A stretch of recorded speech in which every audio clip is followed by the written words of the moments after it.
예, 참 많이 떨립니다. 아침 10시에 여기 강의장에 도착해서요. 10시간을 기다려서 마이크를 잡았습니다. 저녁은 당연히 건너뛰고요. 체할 것 같아서요. 제 소개 좀 간단히 하면요. 저는 7년차 강연을 하고 있는 강사고요. 연평균 한 250회 정도 강연을 하고 있습니다. 누적으로 한 1400회 정도 했고요. 강의장에서 만난 사람들이 약 7만 명 정도가 됩니다. 근데 제가 이 강의가 이 메나텍에서 하는 강의나 작은 스피치들이 떨리는 이유가 있습니다. 첫 번째 떨리는 이유가 뭐냐면요. 청중의 질이 다릅니다. 여태까지 만났던 7만 명과 여러분이 뭐가 다르냐면요. 제가 만났던 강의장에서 만난 7만 명은요. 대부분 어떤 자세로 앉아있냐면 죄수, 끌려온 죄수 내지는 포로, 심지어는 사형수의 표정으로 이렇게 앉아있어요. 그래서 그 사람들은 기대치가 낮기 때문에 좀 웃겨주고요. 의미 있는 말 좀 던져라면 명강사라는 소문이 납니다. 근데 우리는요, 이 청중의 질이 다른 게요. 일단 이 안에 광기가 느껴집니다.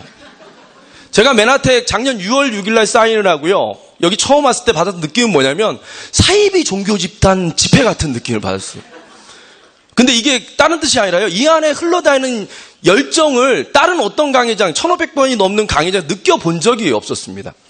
근데 그게 저에게 익숙해지고 그러다 보니까 어느 날 제가 PD가 됐는데요. 그래서 떨리는데 그게 첫 번째 청중의 질이 다른 거고요. 두 번째 진짜 떨리는 이유는 이 강의가 공짜 강의라는 겁니다. 저한테 돈을 안 줍니다. 이게 무슨 뜻이냐면요. 이 돈을 받고 하는 강의는 제가 실수해서 거래가 끊어지면 끝나면 됩니다. 다시 안 보면 되는데 제가 떨리는 건 뭐냐면 저는 평생 메나텍을 할 거고 이 자리에 계신 분들과 평생 만나야 되기 때문에 혹시 말 중에 실수를 하거나 또 때로 좀 잘난 척을 하거나 그것이 잘못 전달됐을 때 올 수 있는 데미지 때문에 더 긴장이 됩니다. 그래서 미리 말씀드리는데요. 제가 이 강연을 맡고 나서 옆집에 사는 우리 이명진 사장님 댁에 밤 10시에 찾아가서 원고를 두고 가서 검수를 받았습니다. 살면서 제 강의를 누구에게 검수받은 적이 없어요. 지 마음대로 하는 거지. 그런데 거기서 첫 번째 주의사항 강연하듯 가르치듯 하지 말라라는 게 첫 번째. 근데 제가 강연의 특징은요. 돈을 주는 제가 일반 강의는 가르치듯 하라고 하거든요. 그래서 자신을 갖고 확신을 갖고 얘기하기 때문에 혹시 그게 건방지게 보일 수 있습니다. 그런데 그것을 최대한 낮추는 게 제일 관건입니다. 그래서 혹시 제 말씀 중에 사실 저 잘난 거 없습니다. 그런데 제 말에 너무 확신이 차서 이게 가르치는 느낌을 주셨다면 오해 없으셨으면 좋겠습니다. 제가 이렇게 용기를 내서 강의할 수 있었던 건 작년 6월 6일에 사인을 하고 7월 초에 고피디에 왔을 때 그 이후로 계속 많은 선배 사장님들의 강연을 들었습니다. 강소은 사장님의 눈물 나는 CD, 안현준 사장님의 CD 들으면서요. 그분들이 자기네 걸 다 꺼내놨거든요. 어떻게 보면 숨기고 싶은 얘기들, 알지 않았으면 좋은 얘기들을 다 꺼내서 왜냐하면 많은 분들에게 희망이 되는 마음으로 꺼내놓으셨다면 저도 제 얘기를 오늘 좀 꺼내놓도록 하겠습니다. 먼저 강연에 앞서서요. 강연이래네 또 강연이 아니고 드릴 말씀에 앞서서 어느 소년 얘기를 시작하겠습니다. 어떤 소년이 있었습니다. 그 소년이 기억하고 있는 어릴 적의 추억의 시작은 할머니 할아버지랑 살 때부터가 시작이 됩니다. 그 이전에 기억은 별로 없고요. 어느 날 기억을 하다 보니까 할머니 할아버지랑 시골에서 살고 있는데요. 굉장히 행복했습니다. 그냥 나가서 하루 종일 놀고 밥 먹고 자고 할아버지 할머니랑 동네에서 이렇게 잘 놀았는데요. 한 7살이 되던 해에 낯이 좀 익숙하지 않은 어떤 남자가 왔는데 아빠랍니다. 그래서 서울에 가서 학교를 다녀야 된다고 저를 데려갔습니다. 서울에 도착해 보니까 저보다 3살 4살 어린 여동생이 있고요. 집은 방 한 2칸짜리인데 하여간 거기서 학교 생활을 시작합니다. 서울의 생활은 그리 좋지 못했습니다. 일단 불행했고요. 두 번째 집이 너무 가난했습니다. 초등학교 때만 해도 이사만 5번을 했고요. 할 때마다 집의 방의 사이즈나 개수는 줄어들고 고도는 높아지기 시작합니다. 계속 이렇게 계단을 많이 올라가야 되고. 그런데 결국에는 6학년 때는 그전에는 삼성교라는 시내에 살았는데요. 드디어 6학년 때 이제 마지막에는 창동이라는 지금 개발이 될 그때는 완전 논밭이 있는 시골 동네였거든요. 창동이라는 동네로 이사를 갑니다. 그것도 어디로 이사를 가냐면 큰 고물상 한척현에 캐비넷으로 얼기설긴 엮은집으로 이사를 갑니다. 그 소년이 그걸로 이사를 가서요. 했던 일은 뭐냐면 학교 갔다 와서 하루에 5번씩 말통 5개를 수돗물을 떠다 날랐어야 됐었습니다. 왜냐하면 그 고물상에는 지하수가 나오긴 하는데요. 다 쇳물이라 먹을 수가 없습니다. 그래서 한 300m 떨어진 큰 길을 건너 300m 떨어진 교회에 가서 주차장에서 수돗물을 틀어가지고 반말통짜리 2개를 양쪽으로 들고 그걸 한 5번 정도 왔다 갔다 하면 식구들이 또 하루를 먹는 그런 생활을 했습니다. 소년의 어머니는 새벽 4시에 일어나서 충무로에 있는 모 대학병원 지하에서 밥을 지었습니다. 한 6년 넘게 밥을 지었는데요. 그래도 여전히 그 소년네 집은 가난했습니다. 소년이 중학교를 갑니다. 근데 운 나쁘게도 한 8정거장 떨어진 학교에 배정을 받는데요. 키로수로 한 4km? 한 16길 정도 되는데 그 당시 버스 회수권이 한 80원 정도 됐습니다. 그 소년이 부모님을 도와줄 수 있는 건 버스비라도 아끼는 거라고 생각을 해가지고요. 그 거리를 아침에 가방을 떠매고 걸어갑니다. 갈 때는 늦을까봐 열심히 뛰어가서 1시간 만에 가는데요. 올 때는 이것저것 다 구경하다 오면 한 2시간이 걸립니다. 그래서 한 달에 아낄 수 있는 돈이 얼마냐면 약 4,000원 정도의 돈을 아껴서 부모님에게 보탬을 드리고 있었습니다. 그런데 어느 날 짝꿍이 신문 배달을 하는데 하루에 2시간만 투자하면 3만 원을 벌 수 있는 길이 있다고 합니다. 바로 그 얘기를 듣고 계산기를 두들겨 봤더니 나는 3시간을 투자해도 4,000원밖에 못 버는데 2시간을 투자하면 3만 원을 벌 수 있는데 당연히 해야죠. 그래부터 이 소년의 배달 생활은 시작합니다.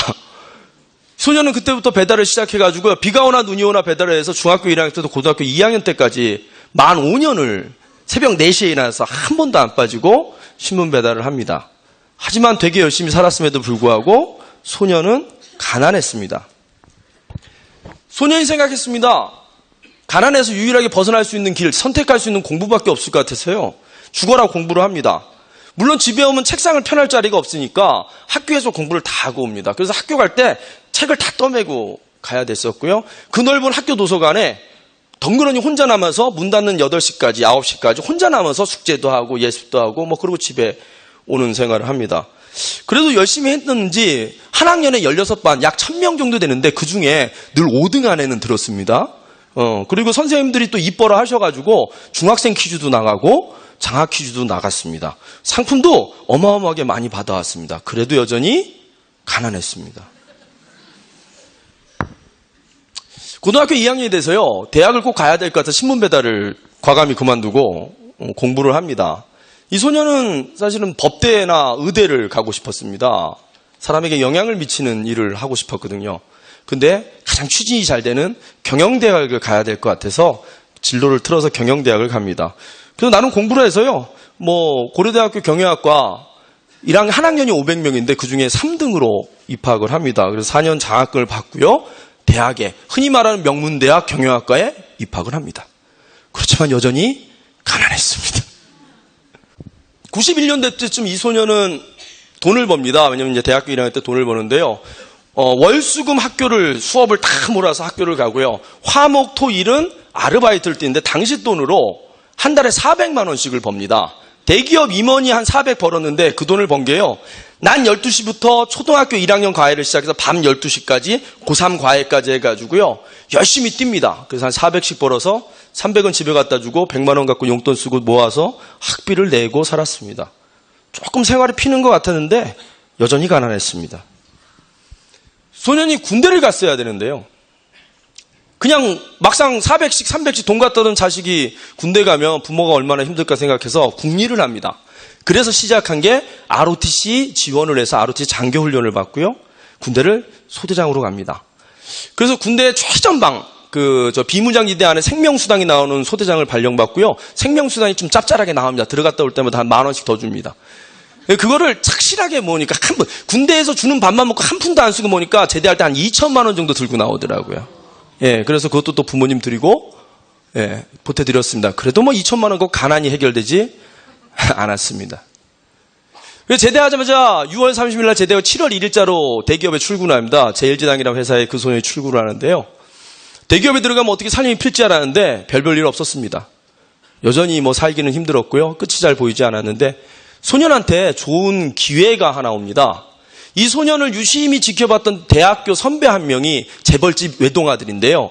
싹수가 있다고 봤는지 자기 회사로 스카우트를 제의합니다. 99년도 당시 돈으로 약 1억 정도 연봉을 제시했고요.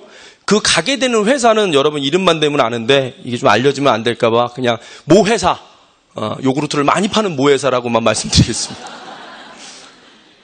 당시 그 회사 사장님 연봉이 1억 1천만 원이었으니까요. 대리가 1억 받는 건 대단했죠. 그래서 한 7년 다니면서 아버지 빚도 많이 갚고요.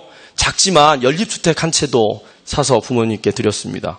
그리고 이제 드디어 결혼을 좀 할 수 있을 것 같아서 33살에 어떤 여자를 만나서 결혼을 합니다. 그때 딸랑 시작한 돈이 단돈 2천만 원이 남아 있더라고요. 그래서 저 구로동에 20년 된 아파트 15평 얻어서 전세 얻어서 결혼 생활을 시작합니다.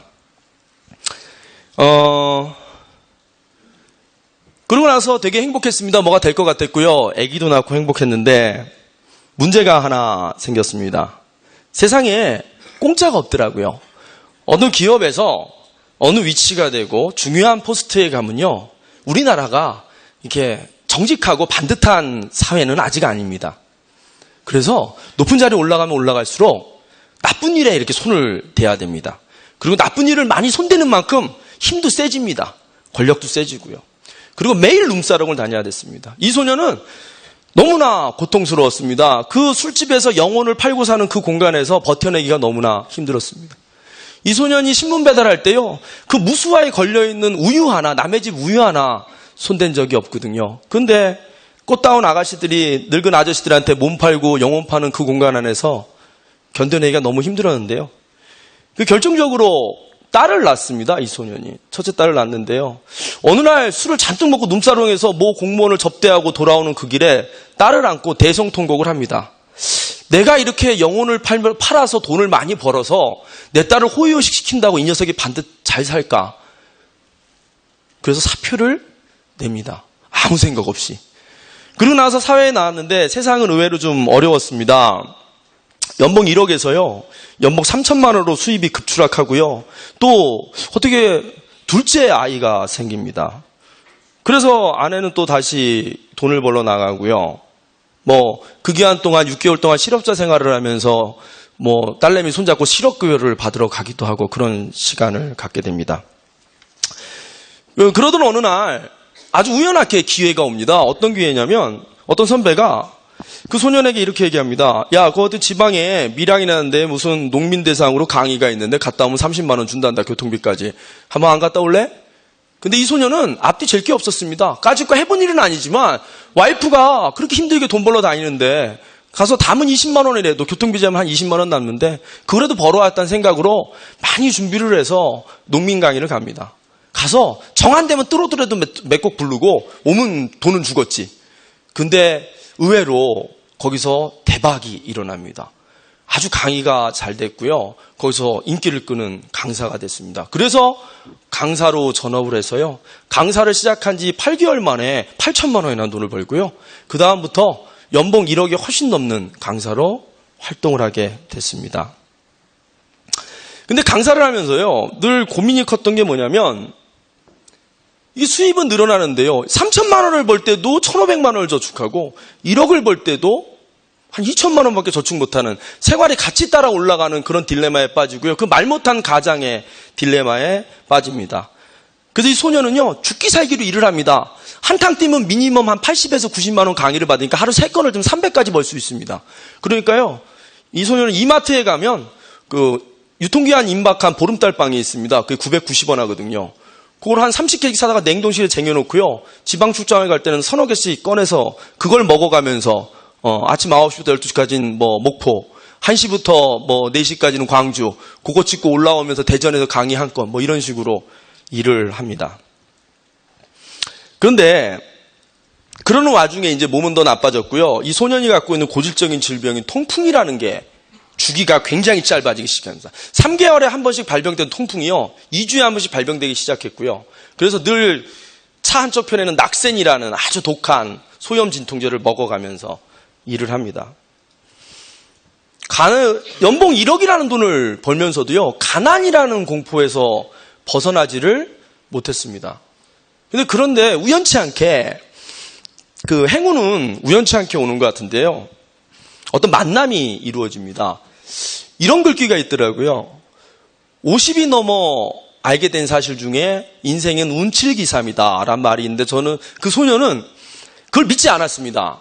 왜냐하면 노력하면 되는 거지라고 생각하고 순진한 생각을 살았는데요. 인생은 운칠기삼이 맞다라는 걸 알게 됩니다. 그중에 운의 대부분은 만남에서 시작된다는 말이 있는데 그 말에도 공감이 되더라고요.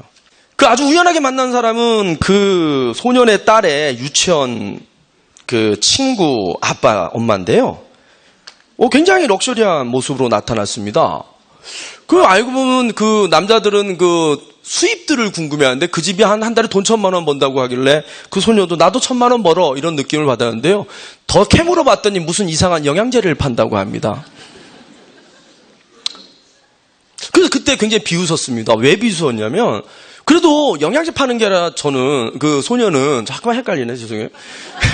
뭐 다 제 얘기하는 이걸 알 텐데 끝까지 안 되네. 그래서 소녀로 계속 가겠습니다. 그래도 강연을 하고 버는 거라 더 질이 높다고 생각을 했는데요. 시간이 지나면서 그 집의 수입이 늘어나는 속도와 그 소년의 강의료가 1,000에서 1,200이 되려면 더 단단하게 뛰어야 되는데 그 친구네는 그 딸내미 친구네 집은요 더 열심히 놀더라고요. 그 속도를 쫓아갈 수가 없는 상황이 됐습니다. 그리고 몸은 아팠고요. 그래서 결국에는 그 집에서 권하는 영양제를 먹기 시작합니다. 기본적으로 첫 번째 좋았던 건 만성 피로에서 소년 사라졌고요. 결국에 그 소년이 메나텍 사업을 2012년 6월 6일 현충일 날 사인을 하고 사업을 시작해서 그로부터 1년 후가 지난 후 PD가 되었습니다. 그게 유희성입니다.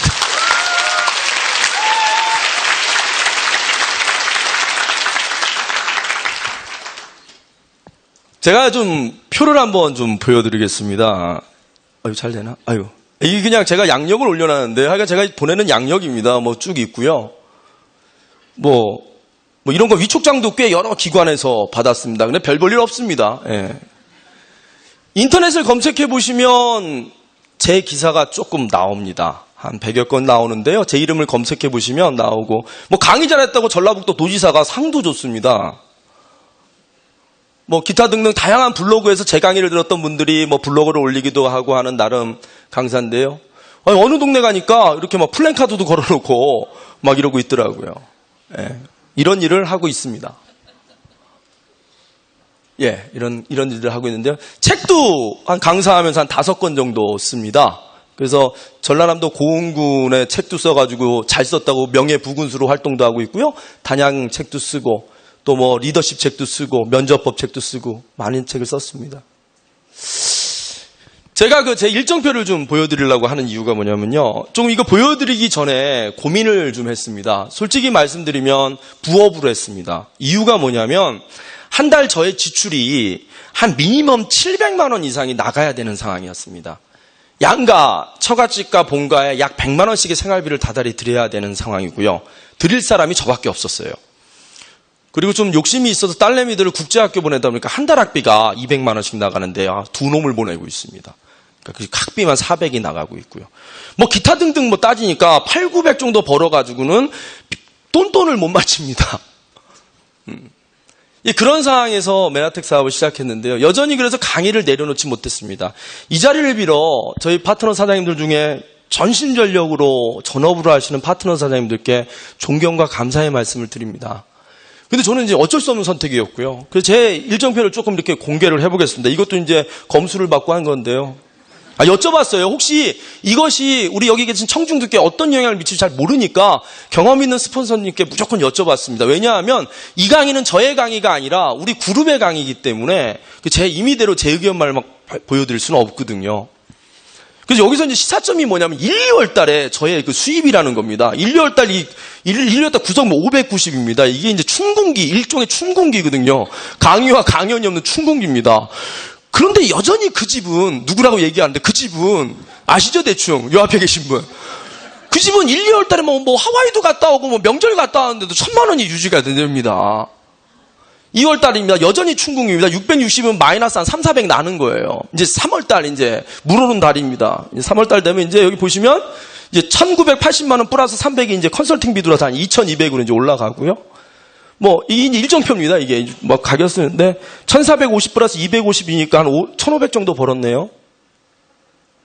뭐 대충 5월 달에는 좀 천천히 1400 벌었구나. 뭐 6월 달에는 뭐 1200 뭐 이렇게 벌고요. 뭐 7월 달에는 단가가 싼 강의만 했나 봅니다. 단가가 안 나오는데요. 이제 8월 달에 이제 메나텍으로 했는데요. 이때 뭐 나름 열심히 군데군데 제가 사업과 관련된 일들을 하는데 그래도 여전히 한 뭐 1400 정도 유지를 하고 있고요. 9월 달에는 이제 아예 정말 작심을 하고 월목을 뺐는데도요. 한 1200만 원이 넘어가고 자, 이런 일을 하고 있었습니다. 10월도 벌써 일정을 계산하니까 1250 정도 되고요. 제가 이걸 좀 보여드린 이유는 상의를 했습니다. 제가 이 강의가 우리 사업자님들께 어떤 도움을 드릴까 시사점을 우리 스폰서님들과 상의를 했는데요. 여러분들께 이런 말씀 드리는 게 여러분들이 보시기에 저 사람은 네트워크를 안 할 사람이야라고 여유 있어 보이는 사람도요, 내적으로 굉장히 고민을 갖고 산다는 점을 좀 말씀을 좀 드리겠습니다. 일시적인 거에 대한 고민을 많이 하거든요. 그래서 아예, 저 사람 월 1000 넘어가니까 뭐 말하길 필요 없어. 이럴 필요가 없으시다는 거죠. 그 속으로 이렇게 곱는다라는 겁니다. 그런 면에서 제 수입을 공개했고요. 그 고민 중에 이런 게 있었습니다. 우리가 시간적인 자유, 경제적인 자유라는 표현을 할 때 좀 더 풀어서 설명을 드려보겠습니다. 시간적인 자유라는 거의 의미에서 뭐냐면 가처분 시간이라는 개념이 있습니다. 인생을요, 행복하다는 사람은 뭐냐면 한평생 살면서 내 마음대로 쓸 수 있는 시간을 충분히 갖고 있는 사람이 진짜 제대로 산 사람이거든요. 근데 우리는 한정된 자원이 내 시간밖에 없기 때문에 그 시간을 하루에 8시까지 빼다가 회사에다 팔고 돈을 받아오는 게 직업의 본질입니다. 가처분 시간이 충분하지 않다라는 거죠. 그 다음에 소득에서도 가처분 소득이라는 게 있습니다. 예를 들어 1000만 원을 벌어도요, 내 맘대로 쓸 수 있는 소득이 100만 원밖에 안 한다면 가난한 사람입니다. 근데 300을 벌어도요, 내 마음대로 팍팍 쓸 수 있는 게 200만 원이면 진짜 부자라는 거죠. 저는 1000만 원이 넘게 다달이 1500만 원 넘게 돈을 벌어도요, 내 마음대로 쓸 수 있는 돈이 없었습니다. 어느 정도 제가 공포감에 살았느냐면요, 실제 얘기를 해드리겠습니다. 저 굉장히 짠돌입니다. 제 카스에 들어와 보시면 아실 겁니다. 아직도 양말을 꼬매 신고 살고요. 결혼할 때 와이프가 사준 팬티, 반스. 이 반스가 20개를 사줬는데 8년 동안 그대로 입었습니다. 중간중간 와이프가 팬티 교체 좀 하자 그러면요, 제가 이렇게 얘기합니다. 내 반스 보여줄 사람 당신밖에 없는데 뭐하러 새 걸 사? 한 번은 제 허락도 안 받고 반스 8장을 할인마트에서 사왔습니다. 어떻게 쓸 것 같습니까? 반품시켰습니다. 더 놀라운 얘기 하나 해드릴까요? 메나텍을 하기 전 해입니다. 일을 마치고 집에 들어가는데 딸내미들이 눈치를 실실 보더니 천기 누설을 하나 합니다. 작은 딸이, 걔가 좀 푼수거든요. 아빠 우리 잠바 샀다 그러는 거예요. 잠바. 막 크는 애들 겨울 잠바요. 한철 입으면 못 입히거든요. 그리고 어두운 잠바가 수두룩한데요. 잠바를 사준 겁니다. 아니나 달래요. 딱 열어봤더니 연년생이니까 맞춰 입히려고 엄마가 보라색으로 2벌을 사서 탁 숨겨놨습니다. 와이프한테 바꾸러 가자. 타라. 너무나 화가 났습니다. 5만 원이 아까워서가 아니라 나의 이 불안감을 알아차리지 못하는 와이프가 야속했습니다. 분명히 강사라는 직업은요, 세상이 바뀌었거든요. 뭐가 바뀌었냐면 이제 필 받았습니다. 강사라는 직업은 세상이 변했는데요. 제가 강연을 듣는 교육생일 때는 70대 할아버지가 와서도 강연을 했습니다. 그래서 70살까지 유통기한이 있었다면 요즘 강사들은요, 50이 넘어가면 군냄새 난다고 부르지를 않습니다. 그러면 저의 유통기한은 8년 남았는데 8년 후에 저의 모습이 뭐냐면 애들이 16살, 17살입니다. 근데 이 생활 소비 패턴을 그대로 유지하려고 하니까 속이 터지는 거죠. 승질이 너무 나가지고 운전을 하는데 난생 처음으로 지하주차장에서 차를 박아버립니다. 사고가 나요. 그래서 손해배상을 50만 원을 해줬습니다.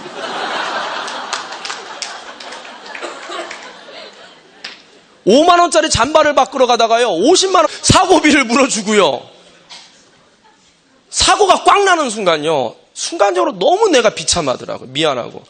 그래서 차 불러가지고 보내고요. 결국엔 바꿨어요. 바꾸기는. 바꿔야죠. 이왕 나섰는데 바꿨죠.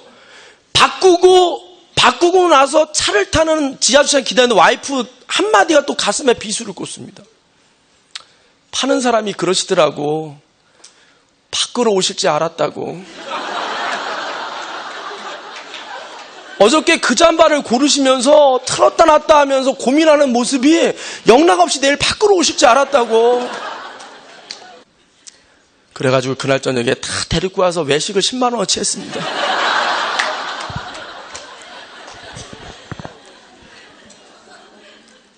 뭐 하는 짓입니까 이게? 그런 고민을 하고 살았습니다. 절대 쓰지 말아야 되고요. 제가 겪었던 어떤 인생의 선택의 기로에서 적어도 자식에게 재산을 물려주지 않아도 자식이 무언가 인생의 선택을 할 때 가난이라는 식구를 부양해야 된다는 이유만으로 선택을 접는 일을 없게 해주고 싶었습니다. 그래서 그걸 모아야 된다는 생각을 했고요. 이제 그러던 차에 메나텍을 만나게 됐습니다. 그 이전에도 고민을 되게 많이 했습니다. 그때 소망이 뭐였냐면요. 내가 움직이지 않아도 돈이 들어오는 200만 원만 있었으면 숨을 좀 쉬고 살겠더라고요. 그래서 분석을 많이 해봤어요. 그래도 제가 대기업에서 경영기획실에서 손익분기점 계산도 하고 그런 머리이기 때문에 계산을 두들겨봤어요. 첫 번째 검토한 게 치킨이에요. 투자 대비 그거는 제정신 갖고는 안 해야 되는 짓들입니다. 뭐 남마케트 이런 것도 맞아요. 특정해서 얘기해도 되나요? 이거 모르겠네. 하여간. 근데 하나 드리고 싶은 말씀이 뭐냐면 우리가 질을 봐요. 돈에는요. 양과 질이 있는데 300만 원을 벌어도 1000만 원을 벌어도 질이 같으면 똑같은 겁니다. 그러니까 양이 틀릴 뿐이지 질이 다르지 않아요. 그래서 별 차이가 없는 겁니다. 그런데 똑같이 300을 벌어도요. 그중에 이 사람 300 버는 거 근데 이 사람 뒤에 있는 300은요, 어떤 거냐면 100만 원이 월세로 어딘가에서 나와. 그럼 돈의 질이 다른 거예요. 그래서 저는요, 시스템으로 돈은 번과 내 육신을 팔아 버는 돈, 이렇게 가르는데요. 내 육신을 팔아서 버는 돈을 일명 앵벌이라고 부릅니다. 앵벌이. 이 중에 앵벌이가 되게 많습니다. 1000만 원짜리 앵벌이, 200만 원짜리 앵벌이. 네, 그게 앵벌입니다. 왜? 내 육신을 팔아서. 한 번은 제가 위기의식이 더 있긴 게 뭐냐면, 아침에 일어났는데 새벽 4시 이제 목포를 내려가야 되는데, 허리가 끊을 때 아픕니다. 이게 애 난 것도 아닌데 왜 아프지? 샤워를 하는데 갑자기 이쪽에 뭐가 큰 게 쑤시는 듯 아픕니다. 그래서 목욕탕에 쓰러졌고요. 와이프를 깨워서 병원을 갔더니 요로결석이랍니다. 이 통풍이 요로결석을 수반하는 추가적으로 요로결석이 따라온다는데요. 처음 알은 그로부터 한 4일을 어떻게 못 오니까요. 딱 4일 했으니까 강의로 600만 원이 탁 날아가더라고요. 내가 1500만 원이 안 움직이면 한 150만 원도 되는 게 아니라 제로가 되는 거를 더 절실히 느낍니다. 그래서 안정적인 시스템적으로 돈이 들어오는 것을 굉장히 갈구하고 있었습니다. 그 타임에 이제 메나텍을 알게 됐습니다. 그런데 저에게는 좀 트라우마가 하나 있습니다. 뭐냐면 저희 아버지가 여러 진정한 네트워크를 핑계로 삼은 다단계의 불법 다단계, 불법 방판이라고요. 그건 다단계라고 할 수도 없고 불법 방판입니다. 거기에 많은 돈을 투자했고요. 심지어는 제가 중학교 언제 때인지 모르겠는데 단칸방을 살 때 월세 한 3만 원 사는 방에요. 어떤 사람들이 아버지를 꼬셔가지고요.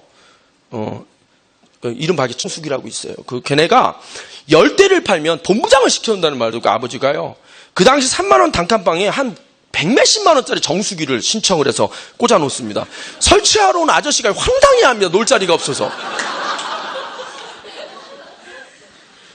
저희 집안만 놓은 게 아니에요. 사돈의 8조까지 다 갖다 판 겁니다. 그게 고스란히 제 인생의 빚이 됐었고요.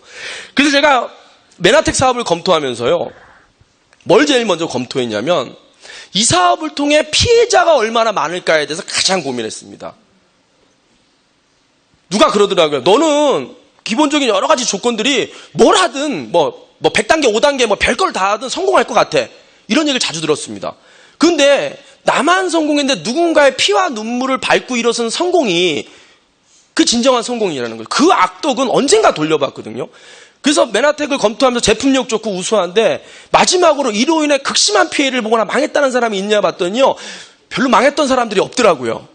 그리고 그 보상 체계를 보니까 해도 되겠다 생각이 들어서 메나텍에 들어왔고요.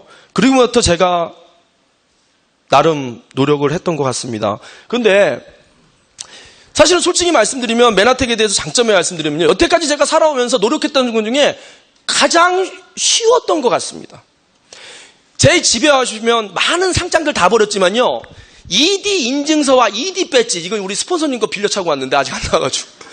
ED 배지를 딱 꽂아놓고요. 제가 우리 진열장에 딱 꽂아놨습니다. 내 인생에 가장 자부심 있고 든든한 표시였습니다. 기존에 뭐 국방부 장관상도 받아보고 뭐 별로매상 다 받아봤는데 제 인생에 아무 변동도 주지 못했는데요. 메나테크에서 한 요만한 뭐 ED가 된 걸 축하합니다. 뭐 이게요. 내 인생에서 안도된 한숨을 쉬게 됐습니다. 지난번 메나코스트에서 제가 발표를 할 때 ED 퀄리파이 ED로 발표를 할 때요. 이런 말을 했던 게 기억이 납니다. 저는 평생 ED만 해도 소원이 없겠습니다. 왜냐하면 ED 되면 늘 200만 원씩 나오니까. 누가 청중 중에 우리 사업자님들 왜 그래요? 그런데 그게 아니라 그 200만 원이 얼마나 귀중한 거를 저는 알고 있었습니다. 그게 갈급했거든요. 근데 이게 PD가 됐으니 어떡했어요? 너무 행복합니다. 그래서 저는 사업에 어떻게 성공했는지 말씀을 하라고 하면 드릴 말씀이 솔직히 없어요. 그런데 굳이 이제 만약에 여러분이 궁금해 하신다면 제가 어떤 마음으로 사업을 했는지는 말씀을 드릴 수 있습니다. 강연 아닙니다. 아시겠죠? 아까 이 목차 만들고 있으니까 우리 안성우 사장님이 강연하면 안 돼 이러고 또 잔소리 하더라고요. 그래서 하루 또 뜨끔했습니다. 제가 마음가짐을 한번 했는데 첫 번째, 제 마음가짐 그랬습니다. 사업을 결심한 순간부터요, 스폰서가 제가 여태까지 다녔던 회사 중에 가장 무서운 상사였습니다. 사실 여태까지 회사를 다니면서 어딜 가면서 상사를 무서워한 적이 없었습니다. 왜냐하면 내가 최선을 다하면 가지껏 뭐 무서울 게 뭐 있어. 그런데요, 이번에 만난 상사는요, 실제로 상사는 아닌데 내 인생을 바꿀 수 있는 무언가의 키를 갖고 있는 사람이기 때문에 상사로서 생각을 했습니다. 그래서 요 앞에 계신 배주원 사장님 제 스폰서님이신데요. 저를 이렇게 조인시켜 주신. 그 전에 메나텍 하기 전에는 우리 딸내미 친구 엄마예요. 그래서 오면 강연 잘해요. 뭐 이러면서 강연도 한 수 가르쳐 주고 주제넘게 그랬습니다. 근데 사업에 딱 조인되고 나서부터는요. 앞에 가면 오금이 저려요. 어떻게 이렇게 말씀을 하시면 바로바로 고치는 저 그 자세를 유지하고 있고요. 지금도 앞으로 이 관계는 계속 갈 것 같아요. 왜 이렇게 떨리죠? 앞에 계시니까 더 떨립니다. 그래서 스폰서님을 나의 생사 여탈권, 인생의 여탈권을 쥐고 있는 최고의 상사라고 생각하고 솔직히 따랐습니다. 물론 스폰서님 입장에서는 제가 부족한 점 있었을 거예요. 하지만 마음가짐은 그랬습니다. 가장 어려운 사람이었어요. 두 번째로 짜투리 시간을 최대한 활용하려고 노력했습니다. 저런저런 운전할 수 있는 시간, 운전해야 되는 시간이 많았습니다. 1년에 그 차를 뽑았는데 아반떼 하이브리드를 3년 전에 뽑았습니다. 기름값 때문에. 딱 3년 만에 24만 킬로를 뛰었습니다. 요걸 이제 환산하면 지구를 6바퀴 돈 거예요. 지구가 4만 킬로니까. 거기에 앉아서 1년에 8만 킬로씩 운전합니다. 그때 제가 작년에 사업을 시작하면서요. 핸드폰 1200분 무료 통화를 하면요. 1800분 정도를 통화를 하고 있더라고요. 그러니까 오로지 차에 타자마자 전화를 하기 시작하는 겁니다. 형 잘 지냈어? 그래 알았어. 좀만 기다려봐. 잠깐 봐. 뭐 이러는 거죠. 그러면서 짜투리 시간. 그리고 누군가가 그러시더라고요. 그러면 너는 뭐 거저먹기로 했냐? 그 진짜 지대로 넌 다단계 만났다? 피라미드? 그 거저먹겠네? 이렇게 했는데 나름 노력한 게 있습니다. 부족하지만 전업으로 하신 사장님들보다는 부족하지만 제 노력한 걸 말씀드리면요. 딱 지난 14개월 동안 포기한 게 있습니다. 토요일, 일요일 하루도 안 쉬었습니다. 제 가치가 뭐였냐면 저희 딸들이 크기 전에 돌아오지 않는 가치관 중에 딸들이 나랑 놀아달라는 타임이요. 딱 10살 이전이라고 생각했기 때문에 강사를 할 때는요. 토요일, 일요일 날 어떤 약속도 잡지 않았습니다. 100% 딸들과 둥글고 놀았습니다. 왜? 그게 나의 유일한 가처분 시간이었기 때문에. 근데 딸들에게 약속했습니다. 아빠가 딱 1년만 해볼게. 그래서 토요일, 일요일 추석 설날 빼놓고는 하루도 안 쉬었고요. 그 다음에 하루에 4시간 이상 잔 것 같지가 않습니다. 왜냐하면 일을 마치고 들어오면 보통 12시인데요. 그때부터 이제 프린터기, 집에 있는 윤전기를 돌리면서 파트너들이 자료들을 뽑고 CD를 굽고 그랬습니다. 그래서 짜투리 시간을 많이 활용했다는 말씀을 좀 드리고 싶습니다. 그러던 와중에 어느 글귀가 하나 있더라고요, 여러분. 세상의 그 질적인 변화는 작은 것들이 쌓여 축적됐을 때 진실된 질적인 변화가 일어난다는 구절인데 가슴에 와닿더라고요. 우리는 가끔 뭉텅이 시간 큰 거를 썼을 때 뭔가 변화가 일어나는 생각을 그 책에 이렇게 되어 있더라고요. 실제로는 큰 뭉텅이는 다 공통적으로 쓴다고 써 있습니다. 예를 들면 학교에서 공부를 할 때도 수업 8시간은 똑같이 듣는데요. 어디서 실력 차이가 나냐면 쉬는 시간 10분, 점심 먹고 20분. 요게 쌓였을 때 질적인 변환이 일어나는데 문제는 그 질적인 변화가 임계점에 다다랐을 때 튀어간다는 거죠. 그래서 간혹 사람들은 그 짜투리 시간을 쓰다가 에이 안 되는구나라고 포기해버린다는 겁니다. 근데 저는 그 짜투리 시간을 활용해서 뭔가 성취해본 경험이 있기 때문에 최대한 짜투리 시간을 이용해서 사업을 했던 것 같습니다. 메나텍을 만나서 무슨 일을 했던가 한번 고민을 해봤습니다. 그룹원으로서 봤더니 이제 처음 오자마자 우리 스폰서님들 막 실버 PD 사장님이 막 물컵 놓고 하시길래 도와드리기 시작했던 게 이제 저의 첫 작품이 이런 겁니다. 이제 요거 기억나실 거예요. 이거 종이컵 쓰지 말자고 막 써붙인 게 접니다. 여기 써 있잖아요. 종이컵 재활용해 주시면 아프리카 아이를 구할 수 있습니다. 지구를 아이를 사랑하는 메나텍 막 이런 거 써붙이고 막 이렇게 이런 활동도 했습니다. 그리고 책을 참 열심히 공급했습니다. 그래서 간혹 우리 사업자님들 중에서 저를 책장사로 아시는 바람에 책을 이렇게 우리 그룹에 이렇게 공급을 해서 제가 한 번 사면 막 100권씩 200권씩 사가지고 이렇게 저기서 공급하고 있으면 아저씨 저기 카드 돼요? 그러면 황당합니다. 아저씨 봉투 없어요? 그러면 황당. 그냥 한 번에. 그래서 제가 이 사람의 몸에는 100명의 의사를 산다 출판사 문학사상 책에요. 얼마 전에 전화해서 물어봤어요. 여태까지 제가 얼마를 샀으니까 1800권을 샀답니다. 제가. 우리 메나텍에 한 500권이 공급이 됐고요. 1300권이 제가 전국을 다니면서 강연하는 강연장에서 여러분 영양을 알아야 됩니다. 그리고 거기서 놓고요. 권당 우리 8,000원씩 팔았죠. 그걸 10,000원씩 팔았어요. 그것도 짭짤해요. 그것도 짭짤해요. 그래서 세상에 한 1200권의 저 책을 돌렸고요. 반드시 강조를 합니다. 6장을 꽂 있어요. 6장입니다. 6장 꽂 있어요. 그런 일을 했었습니다. 제가 참 사랑하는 프린터입니다. 이 잉크젯 프린터거든요. 두 번째 프린터입니다. 다 망가져가지고. 제가 계산해 보니까요. A4 용지 2,500장짜리가 한 박스인데요. 10박스를 샀더라고요. 그 10박스를 집에 오면 딱 걸어놓고 특허 자료 계속 돌리고 몇 장 안 들어갑니다. 그러니까 계속 떨어지면 집어넣고 해가지고 뭐 50개씩 이렇게 만들고요. 그것을 100장짜리 CD를 한 10박스 정도 사니까 1000장 정도를 이렇게 굽고 그렇게 나눠드리고 했습니다. 집에 다 있습니다. 재본기, 코팅기, 코팅 돌리고 그런 거 했었습니다. 갑자기 뜬금없이 생각난 얘기인데요. 제가 우리 스폰서님들을 보면서 어디 수첩에 적은 글귀가 있습니다. 메나텍 리더는 구질구질하다. 이런 표현을 썼어요. 왜냐하면 보니까 회사에서 우리 여기 뭐 실버 PD 이상, 브론즈 PD 이상 사장님들 되시면 회사 임원급, 중역급인데요. 실제 현장에 가보면요. 중역이고 뭐고 없어요. 우리 우리 그룹 어디 놀러 갔는데 배주원 사장님이요. 식당에서 저녁에 애프터 하려고 남았던 음식 막 챙기고 난 소주 여기 집어넣고 막 리더들이 그렇게 뭔가 챙기는 그런 일들. 세상에 어느 조직도 그런 직급에 올라갔을 때 그렇게 뭘 이렇게 구질구질하게 챙기고 그런 거 안 해요. 근데 우리는 그런 거 해. 참 그래서 멋진 것 같습니다. 저도 이렇게 구질구질하게 소주 숨겨오다 걸리고 막 떨어지고 그랬습니다. 집에서 이런 거 하고 있었습니다. 그래서 저는 이런 걸 할 줄 알아야 성공을 할 수 있는 게 아닌가 하는 생각도 들었습니다. 이런 얘기도 이렇게 제가요. 이 제품 전달이 전혀 안 됐던 사람입니다. 여러분, 제가 말을 잘하니까 이 제품을 잘 전한 것 같지만 꼴 결정력이 없습니다. 문까지는 잘 꾸고 가는데 꼴이 안 들어가요. 제 스폰서님은요, 별로 설명은 잘 안 하시는 것 같아요. 꼭 카드를 받아오세요. 우리 김용기 아는 사장님. 그 너무 존경스럽습니다. 근데 저는요, 설명을 다 하면요, 마지막에 이래요. 좀 고민하다 먹어볼게 이래요. 그럼 그러세요. 그러고 와요.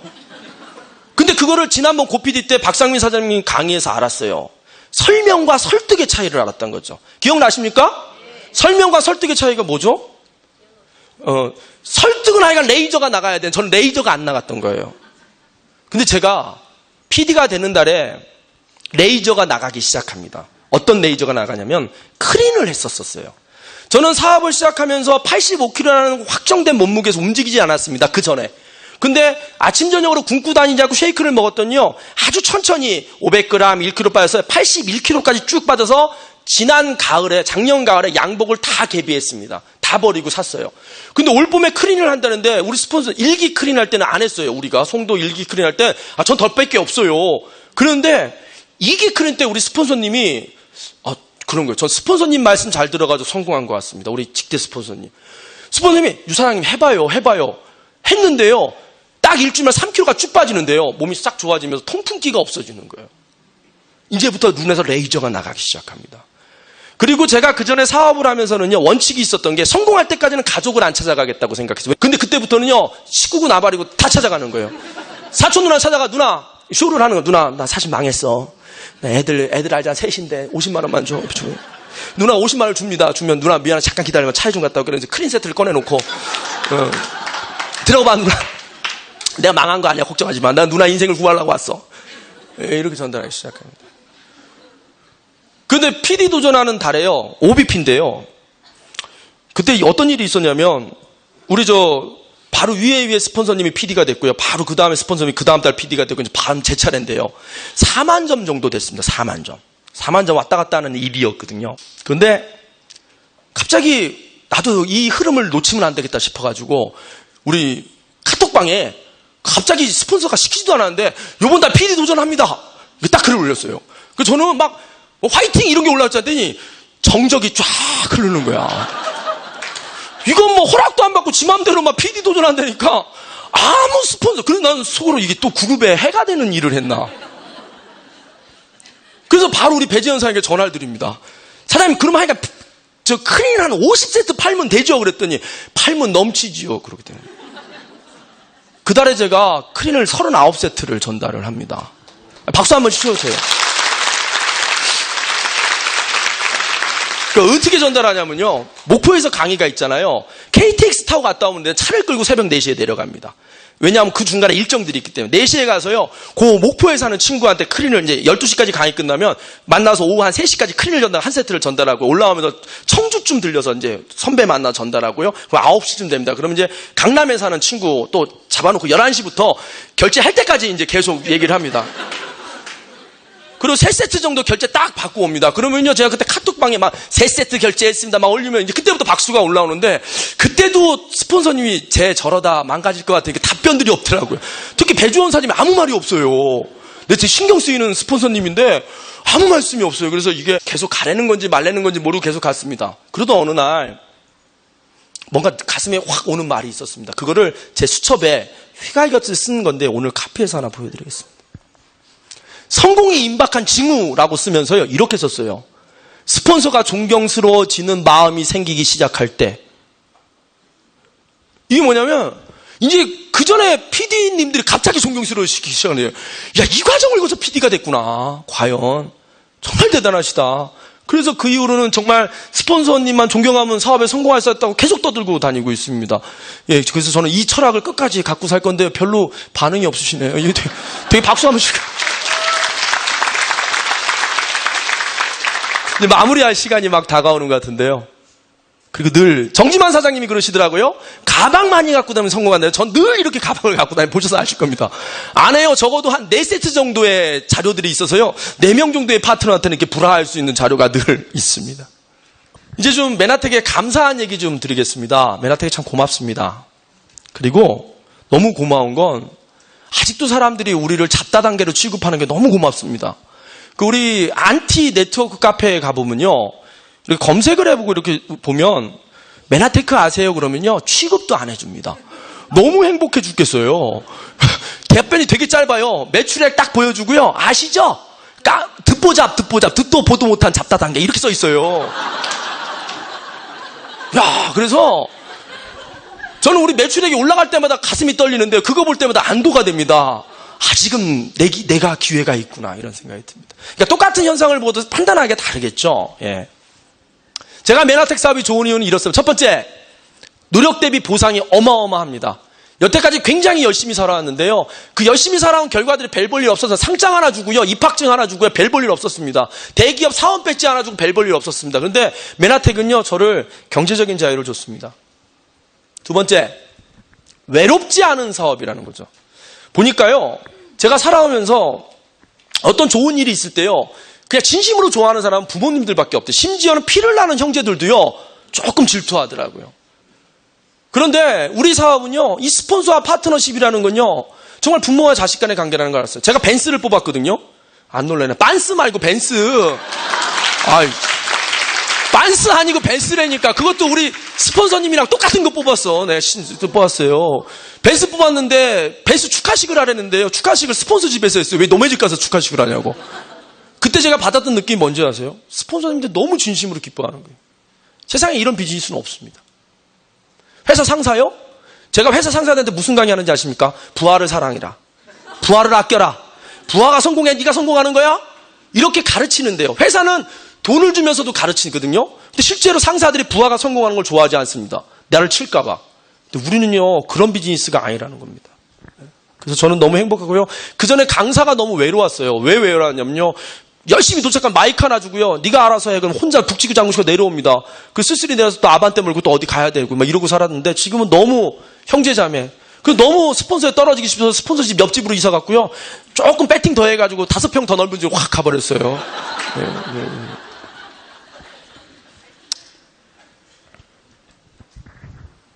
아내와의 약속을 지킬 수 있게 해준 게 메나테크입니다. 제가 결혼할 때요. 왜 많은 여자를 좀 만났는데요. 왜 결혼을 못했냐면 와이프가 또 자기 얘기 하지 말라고 신신당부했는데 그냥 희화하는 거 아닙니다. 이 얘기 또 전달하지 마세요. 파트너 사장님들. 희화하는 게 아니고 저는 이렇게 여자친구를 사귈 때 저의 현황과 상황을 이렇게 다 고백해버립니다. 그럼 많은 여자들이요. 기타 그런 것도 다 알려줍니다. 그런 얘기를 종합적으로 들었을 때 가난한 장손이에요. 제가 장손. 많은 여자들이 호감을 가져도 현실적으로 이렇게 거부를 했는데요. 제 아내가 그런 셈법이 없는 여자였던 것 같아요. 2천만 원밖에 없다니까요. 저랑 그래도 결혼해 줬어요. 근데 그 아내에게 제가 3가지 약속을 합니다. 근데 그 3가지 약속을 메나테크를 만나서 1년 만에 지키게 됐습니다. 근사한 주방을 하나 10년 안에 해주겠다고 했습니다. 저희가 15평짜리 아파트 살 때인데요. 어디 모델하우스 60평 집을 갔더니요. 샹들리에가 있는 2개가 걸려있고 한 8인용 식탁이 근사하게 있는 게 있는데요. 제가 아내한테 사실 해줄 수 있을 거라고 자신은 없었지만 그냥 질렀습니다. 이번에 10년 안에 이런 집에 이런 주방을 여보에게 줄게. 그 집을 올해 8월 28일 날 주방을 만들어줬습니다. 예. 오늘 아침에 밥 먹고 나온 걸 안 치우고 찍어가지고 밥그릇이 있는데요. 실제로 보면 생각보다 더 근사합니다. 2번째 약속은 뭐였냐면요. 저는 3이라는 숫자를 굉장히 좋아합니다. ROTC 33기에 33살에 결혼했고 애도 3이어야 되고 고스톱도 3명 있어야 되고 3을 되게 좋아합니다. 근데 애는 3을 낳고 싶었는데 아내가 낳아줄 기세가 아닙니다. 그리고 형편도 안 됐고요. 그래서 아내에게 어차피 안 낳아줄 거니까 공약을 하나 합니다. 애를 3 낳으면 외제차를 하나 사줄게. 그 사실 형편이 안 될 때입니다. 모 회사를 나와서 실업자 생활을 할 때쯤 질른 거거든요. 근데 아내가 덜크덩 3을 낳아줍니다. 이놈이 올해 제가요. 우리 여러분 스폰서님 말 믿으십시오. 고 PD 세미나 12번 온 PD가 된다는데요. 제가 12번을 왔는데 PD가 안 됐었어요. 근데 알고 봤더니 그 중간에 요 녀석 유도분만 하느라고 빠졌어요. 그래야 13번 채훈이가 PD가 되더라고요. 그렇게 됐습니다. 이번에 제주도 갔을 때인데요. 됐습니다. 그때 우리 플래투늄 PD님이 이렇게 안아주셔서 사진도 또 기념으로 찍어놨습니다. 그래서 약속을 지켰습니다. 이제 반스 말고 벤츠를 한 대 사가지고 이렇게 타고 다니게 됐습니다. 또 마지막 약속은 또 뭐였냐면요. 올해가 결혼 9주년인데요. 신혼여행 가서 와이프가 그런 얘기를 했습니다. 여보, 우리 나중에 10년에 우리 둘이 만든 아기들 데리고 우리 신혼여행인 태국에 푸켓에 꼭 데리고 오자. 이렇게 약속을 했었어요. 근데 다음 주에 애들을 데리고 갑니다.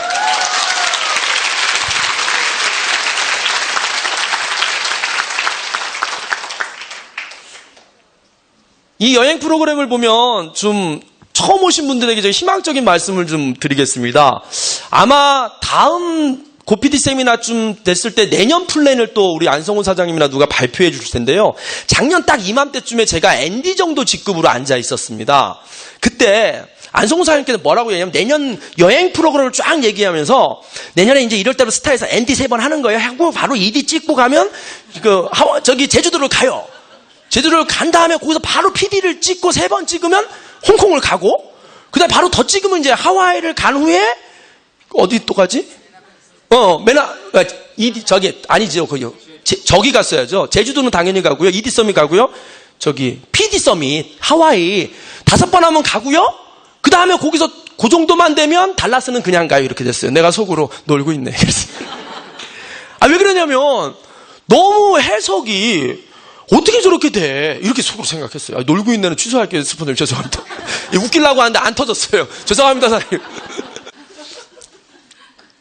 그게요, 다 됐어요. 제가요. 이때 박수 한번 쳐주셔야 돼요.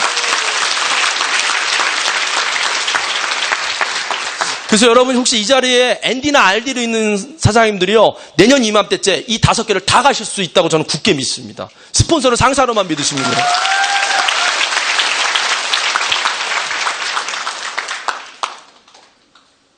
네, 이제 다 했습니다. 다 했고요. 시간이 넘었는데요. 자, 제가 마지막 선물 하나 드려도 될까요? 이 강의 진짜 2주 전부터 스트레스 엄청 받으면서 고민했는데 마지막에 뭐라는 것이면 여러분에게 글귀 하나 읽어드리고 여러분들에게 마음에 와닿는 글귀가 있어서 제가 조금 편집을 해서 읽었고요. 이 글귀가 끝나면 불을 싹 끄려고 합니다. 불을 끄고요. 옆에 사람 눈치 보지 말고 그동안 가슴속에 쌓였던 서러움, 울분, 토해내는 마지막 시간이 됐으면 좋겠습니다. 아니면 일어나서 좀 부르셔도 좋겠어요. 왜냐하면 저는 이 가사를 한 100번 이상 들었어요. 한 2주 동안. 그냥 유튜브로 틀어놓고요. 가수별로 돌아가면서 다 들어봤어요. 그랬더니요, 우리 여기 계신 사업자님들 이야기더라고요. 제가 조용히 읽고 이게 끝나고 음악이 나오면 같이 따라 부르는 걸로 제 스피치를 마치겠습니다. 왜냐하면 이 스피치는 유희성이라는 사람의 스피치가 아니라 여러분 모두의 스피치이기 때문에 여러분의 울분을 토할 수 있는 기회를 좀 드렸으면 좋겠어요. 생각해서 기획한 겁니다. 그리고 만들어진 반성우 사장님께 감사드리고요. 제가 한번 읽어가겠습니다. 저에게는 꿈이 있었습니다. 비록 오래되고 아직 이렇다 할 성과도 없어 보잘것없이 남노하지만 저희 가슴속 깊이 보물과 같이 간직하고 있는 꿈이랍니다. 때로는 어떤 분들은 저의 꿈을 듣고는 뜻모를 비웃음을 지을 때도 있었습니다. 그때 저도 사람인지라 화가 났습니다. 하지만 꾹 참아야만 했습니다. 그리고 참을 수 있었습니다. 왜냐고요? 저의 꿈을 이룰 그날을 위해서요. 주위에 저를 아낀다는 사람들은 저에게 늘 이렇게 이야기합니다. 헛된 꿈은 인생의 독이다. 인생은 끝이 정해져 있는 책처럼 어느 정도는 정해져 있는 현실이야. 현실을 인정하고 받아들여라 라고 이야기했습니다. 그때마다 저는 이렇게 외쳤습니다. 그래요. 난 그래도 꿈이 있어요.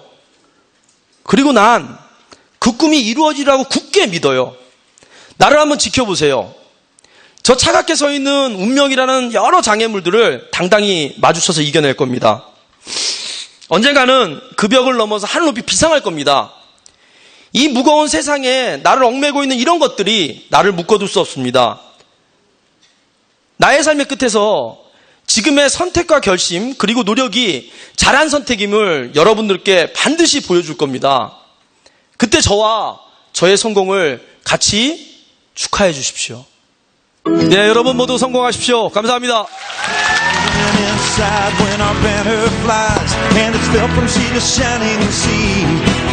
If helping other people puts a tear in your eye, then you know what it's like